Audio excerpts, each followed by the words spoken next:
Assalamualaikum warahmatullahi wabarakatuh.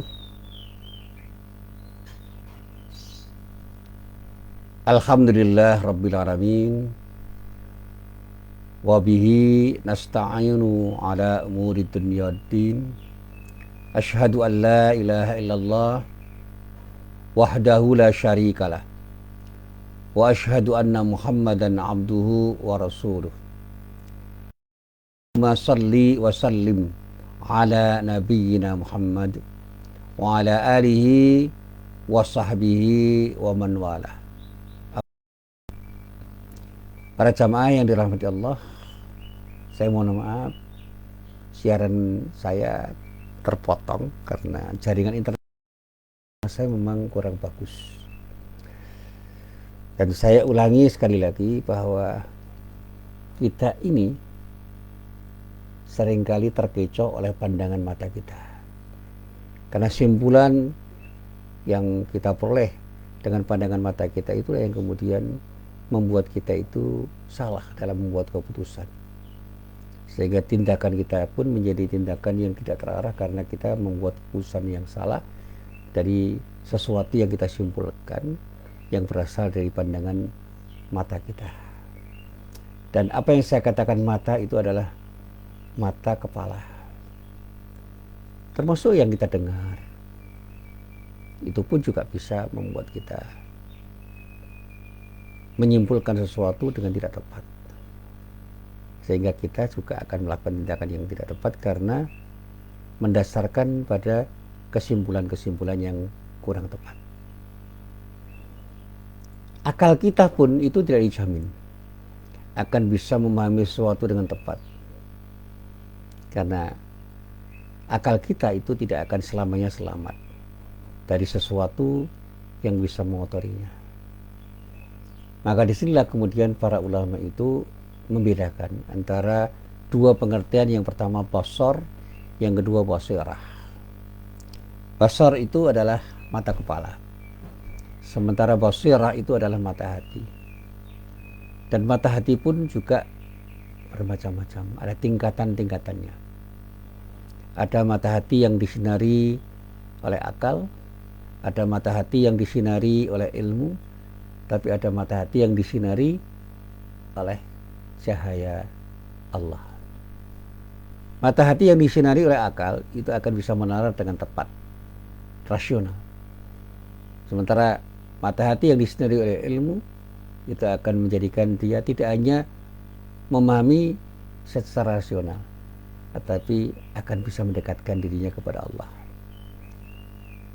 Tetapi pada puncaknya ketika mata hati itu disinari oleh cahaya Allah, dia akan mengetahui hakikat sesuatu, sehingga sesuatu yang diketahuinya itu menjadi simpulan-simpulan yang mengarah pada kedekatan dirinya kepada Allah. Dan yang terlihat pada apapun yang dia lihat itu hanya Allah, karena sesuatu yang terlihat oleh dirinya itu adalah gambaran dari wujud Allah yang mengejawantah di dalam sesuatu yang bisa kita lihat, kita dengar, dan kita pahami. Para jamaah yang dirahmati Allah, pada pagi hari ini saya sedikit ingin mengingatkan pada diri saya tentang arti penting diri kita untuk menjaga mata hati kita dan mengasah mata kita dengan membersihkan mata hati kita. Mata hati kita itu akan menjadi kotor ketika kita terbiasa berbuat dosa. Dan begitu kita berhenti berbuat dosa, maka kotoran itu akan berhenti untuk mengotori hati kita. Dan pada saat kita beralih untuk hanya berbuat baik, maka kotoran-kotoran itu akan bersih dan mata hati kita akan semakin bersih. Dan pada saat kita punya mata hati yang bersih, insya Allah kita akan bisa melihat sesuatu itu secara lebih tepat, secara lebih gamblang, secara lebih jelas. Dan pada saatnya kita akan bisa melihat sesuatu pada saat kita melihat apapun yang kita lihat. Nah, para jamaah yang dirahmati Allah, ada hal yang menarik untuk disimak ketika Allah berfirman pada surah Al-Hajj ayat 46. Di dalam ayat itu Allah berfirman, A'udzubillahi minasyaitonirrajim. Afalam yasiru fil ardi fatakuna lahum qulubun ya'qiluna biha au adhanun yasma'una biha fa innaha la ta'mal absar walakin ta'mal qulubul lati fis sudur. Maka apakah mereka tidak berjalan di muka bumi, lalu mereka mempunyai hati yang dengan hati itu mereka dapat memahami, atau mempunyai telinga yang dengan telinga itu mereka dapat mendengar. Karena sesungguhnya bukanlah mata itu bukanlah mata itu yang buta, tetapi yang buta adalah hati yang ada di dalam dada. Jadi kebutaan mata itu bukan sesuatu yang bisa membuat orang tersesat. Tetapi ketika orang itu mengalami kebutaan mata hatinya, maka orang itu akan bisa tersesat. Maka mereka akan berjalan di bumi dengan tidak terarah. Sementara ketika mata hati itu benar-benar dicahayai, mendapatkan pancaran cahaya Allah, maka orang itu akan berjalan dengan lurus. Hati itu adalah sesuatu yang ada di dalam diri manusia. Dan ketika hati itu bersih, maka dia akan memancar menjadi sesuatu yang bersih, dan pada saatnya dia akan memancarkan sesuatu yang bersih pula. Orang yang punya hati yang bersih akan bisa melihat sesuatu lebih tepat, lebih jelas, lebih gamblang, sehingga dia akan mendapatkan simpulan-simpulan yang tepat, dan dengan simpulan yang tepat dia akan bisa berjalan dengan tepat, karena Allah menuntun mereka untuk berjalan dengan tepat. Para jamaah yang dirahmati Allah, betapa penting dan menentukannya mata hati. Maka kepada setiap orang yang beriman, Allah meminta, menyuruh, memerintahkan untuk selalu membersihkan dan menajamkan hati. Hati yang tajam karena disinari oleh cahaya Allah, dia akan menjadi hati yang tidak hanya terang dan jernih, tetapi menjadi hati yang menerangi, hati yang dibimbing oleh Allah. Itu akan menjadikan diri manusia yang punya hati akan mampu memilih sesuatu yang hak, sesuatu yang benar, dan menyisihkan sesuatu yang batil. Yang putih akan terlihat putih, yang hitam akan terlihat hitam. Yang maslahat, yang baik akan terlihat baik, yang mafsadat, yang merusak akan terlihat merusak. Bahkan ketika Rasulullah SAW ditanya oleh orang tentang apa yang disebut kebaikan atau albir oleh sahabat Wabisah bin A'bad radhiyallahu an, dia mengatakan, istafti qalbak, tanyakan pada hatimu. Hati yang akan menjawab dengan tepat adalah hati yang bersih, hati yang disinari oleh cahaya Allah. Dan disitulah orang mengatakan, seorang yang punya basirah, yang disinari oleh cahaya ilahi, dia akan menjadi orang yang selalu akan bisa berjalan dengan tepat. Hakul basirah itu adalah basirah, pada hati yang disinari oleh cahaya Allah. Seorang yang sudah mencapai tingkatan hakul basirah, ia hanya akan melihat Allah dan tidak akan melihat apapun di sampingnya. Tapi bukan berarti mereka tidak melihat apa-apa, tetapi ketika apapun yang dilihat oleh diri yang tampak hanya Allah, sehingga apapun yang dia lihat, dia akan selalu ingat kepada siapa yang memiliki apa yang dia lihat, sehingga dia akan selalu ingat kepada yang maha melihat, yaitu Allah subhanahu wa ta'ala, yang telah menciptakan sesuatu yang dia lihat. Ketika dia punya mata, dia akan melihat sesuatu, tetapi sesuatu yang dia lihat itu tidak akan disimpulkan sebagai sesuatu seperti apa yang dia lihat, tetapi disimpulkan menurut apa yang dia lihat dari sesuatu yang menciptakan apa yang dia lihat, yaitu ketika dia betul-betul melihat Allah dalam sesuatu yang dia lihat. Betapa pentingnya sesuatu yang disebut hati itu, sehingga Rasulullah menyatakan bahwa kita harus bertanya pada hati kita. Kita harus bisa bertanya kepada apa yang harus kita tanya, yaitu hati kita yang bersih. Dan pada saat hati kita yang bersih itu kita tanya, maka dia akan menjawab sesuatu dengan tepat, dan pada akhirnya kita pun akan berjalan dengan tepat.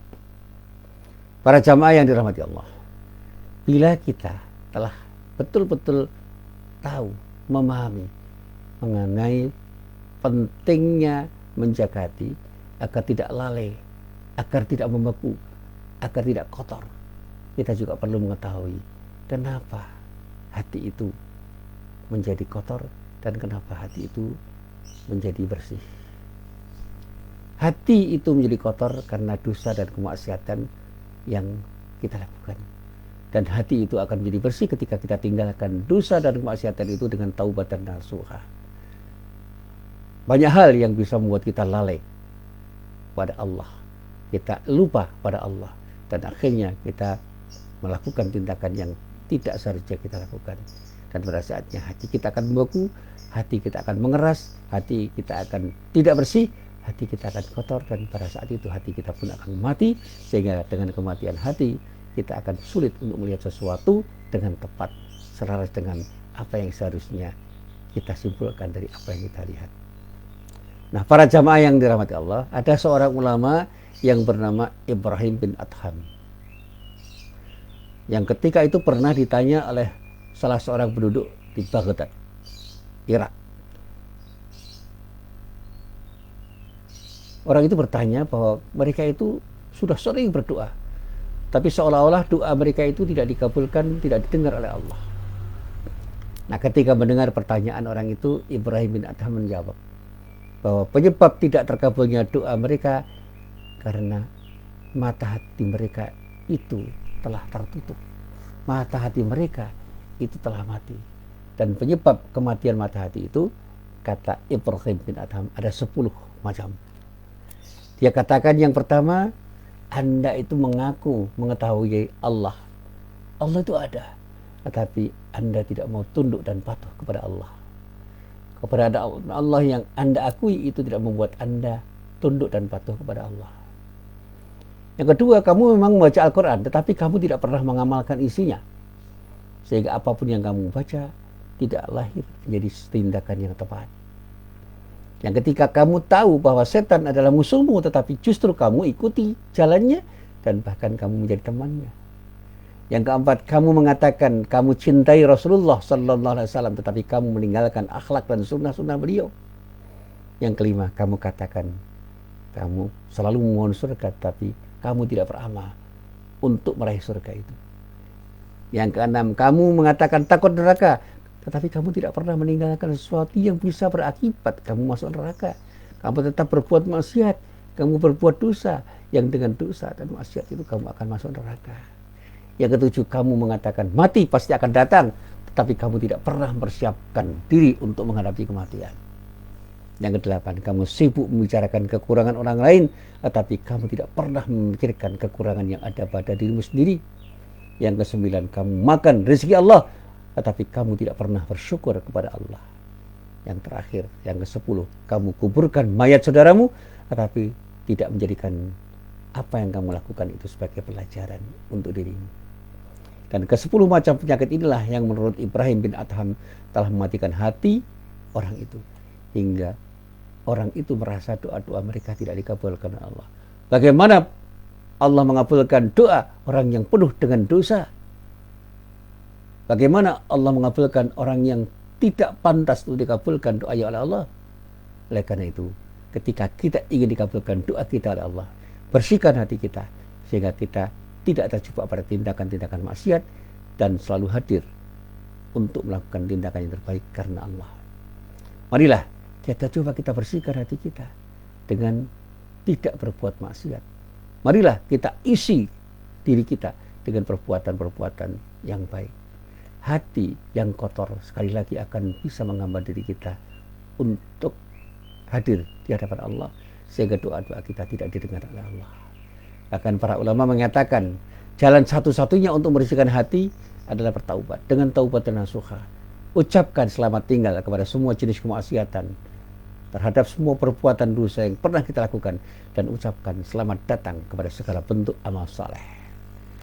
Rasulullah pernah bersabda untuk para sahabatnya, beliau mengatakan, al-birru ma'annat ilaihin nafs watma'anna ilaihil qalb wal ithmu ma haka fin nafs wa taraddada fis sadr wa in aftaka nas aftauka. Kebaikan adalah apa yang jiwa dan hati tenang karenanya, Dan dosa adalah apa yang terasa mengganggu jiwa dan menimbulkan keraguan-keraguan di dalam dada. Meskipun orang yang memberi fatwa kepadamu dan mereka membenarkannya. Jadi ketika orang itu memberi fatwa, boleh jadi kamu ragu. Dan bahkan ketika kamu membuat fatwa, orang pun bisa menjadi ragu. Karena apa? Boleh jadi hatimu belum bersih, atau hati mereka yang diberi fatwa tidak bersih. Fatwa itu hanya akan efektif ketika lahir, ketika terucap, ketika ditulis oleh orang-orang yang bersih hatinya dan bisa diterima oleh orang-orang yang bersih hatinya. Sebaliknya ketika fatwa itu dilakukan, diberikan, dikatakan, ditulis oleh orang-orang yang tidak bersih hatinya, meskipun dikatakan berkali-kali, dia tidak akan mampu menembus telung hati semua orang, termasuk orang yang bersih hatinya. Karena orang yang bersih hatinya tidak akan bisa menangkap sesuatu yang tidak lahir dari orang yang bersih hatinya. Sebaliknya, seorang yang bersih hatinya ketika berfatwa, apapun fatwa itu, sebaik apapun fatwa itu, tidak akan bisa diterima oleh orang yang kotor hatinya. Sekali lagi, apalagi ketika fatwa itu lahir dari orang yang kotor hatinya dan diterima oleh orang yang kotor hatinya, maka kedua-duanya akan tersesat dengan fatwa-fatwanya itu. Sekali lagi saya tekankan, fatwa yang lahir dari orang yang bersih hatinya dan diterima oleh orang yang bersih hatinya akan lahir jadi fatwa-fatwa yang efektif, yang akan melahirkan kebaikan demi kebaikan. Sekali lagi ketika kita bicara basirah, bersihkan hati kita untuk menjadikan diri kita punya basirah yang betul-betul hakiki, sehingga apa yang kita lihat, apa yang kita dengar, apa yang kita katakan, apa yang kita tulis, apa yang kita nyatakan, itu benar-benar keluar dari mata batin kita, dari mata hati kita, dan pada saatnya memang apa yang kita katakan itu lahir sebagai bagian dari wujud hidayah Allah pada diri kita yang mengarahkan kita untuk berkata-kata, untuk berfatwa, untuk menulis, untuk menyatakan apapun yang kita nyatakan. Dan ketika apa yang kita nyatakan itu masuk ke dalam hati orang yang punya basirah, yang sungguh-sungguh dicahayai, disinari oleh cahaya ilahi, maka insya Allah fatwa itu akan masuk, karena orang yang punya hakul basirah akan bisa memahami fatwa orang yang betul-betul berfatwa dengan hakul basirahnya, dan pada saatnya fatwa itu akan efektif jadi fatwa yang akan lahir menjadi tindakan-tindakan yang tepat. Nah, para jamaah yang dirahmati Allah, sekali lagi saya ingin menegaskan, kalau kita ingin mengatakan sesuatu, katakan sesuatu dengan mata hati kita yang bersih, karena Allah memberikan cahaya pada hati kita. Hati yang terbimbing oleh cahaya ilahi akan mampu memahami berbagai macam apa yang kita dengar, apa yang kita lihat, apa yang kita rasakan. Sehingga apapun yang kita dengar, apapun yang kita lihat, apa yang kita rasakan, itu akan menjadi sesuatu yang akan menjadi pelajaran bagi diri kita dan banyak orang. Termasuk musibah yang semakin banyak terjadi akan bisa kita lihat sebagai sesuatu yang datang dari yang maha menentukan, yaitu Allah.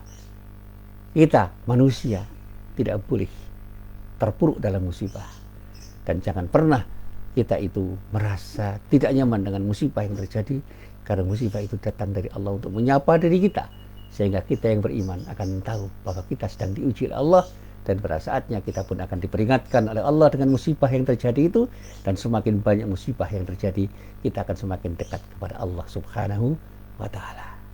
Tapi bagi orang yang tidak beriman, setiap musibah itu akan bisa menjadi azab bagi mereka, sehingga mereka semakin jauh dari Allah dan semakin menjauhkan diri kepada Allah Subhanahu wa Ta'ala. Dan inilah yang saya pahami ketika saya membaca Al-Quran, surat Al-Isra ayat 72. Ketika Allah berfirman, "Wa man kana fi hadhihi a'ma fa huwa fil akhirati a'ma wa adallu sabila." Dan barang siapa yang buta mata hatinya di dunia ini, niscaya di akhirat nanti ia akan lebih buta pula dan lebih tersesat dari jalan yang benar. Ketika mata hati itu buta, kita akan tersesat di dunia, dan di akhirat kita akan mendapatkan adab dari Allah. Sebaliknya, ketika mata hati kita itu bening, bersih, jernih, dan awas, insya Allah kita akan selamat di dunia dan akan selamat di akhirat, karena Allah membimbing kita untuk berjalan di jalannya, dan pada saatnya kita akan mendapatkan dua kebahagiaan hidup, bahagia di dunia dan bahagia di akhirat. Semakin banyak nikmat Allah yang diberikan oleh Allah kepada diri kita, kita akan semakin bersyukur dan selalu bersyukur kepada Allah atas nikmat apapun yang diberikan oleh Allah kepada diri kita. Dan semakin banyak musibah yang diberikan oleh Allah kepada diri kita, kita akan semakin bisa bersabar, dan dengan kesabaran yang kita miliki, kita akan terus mendekatkan diri kepada Allah dengan sedekat-dekatnya, dan dengan kedekatan kita kepada Allah, insya Allah kita akan semakin merasakan adanya kebahagiaan yang datang dari Allah dengan kesabaran kita. Innallaha ma'as-sabirin. Sesungguhnya Allah selalu menyertai orang-orang yang sabar. Dekatkan diri kita kepada Allah kapanpun dan dimanapun kita berada. Di ketika kita mendapatkan kenikmatan, mendekatlah dengan sikap syukur. Di ketika kita mendapatkan musibah, dekatkan diri kita kepada Allah dengan sikap sabar. Sehingga jangan pernah ketika kita mendapatkan kenikmatan dan mendapatkan musibah, kita justru menjauh dari Allah dan tidak ingat kepada Allah. Ingatlah kepada Allah dengan cara mendekatkan diri kepada Allah. Insya Allah kedekatan kita kepada Allah akan menjadikan kita semakin bisa mendapatkan kebahagiaan yang datang dari Allah di dunia wal akhirah. Wassalamualaikum warahmatullahi wabarakatuh.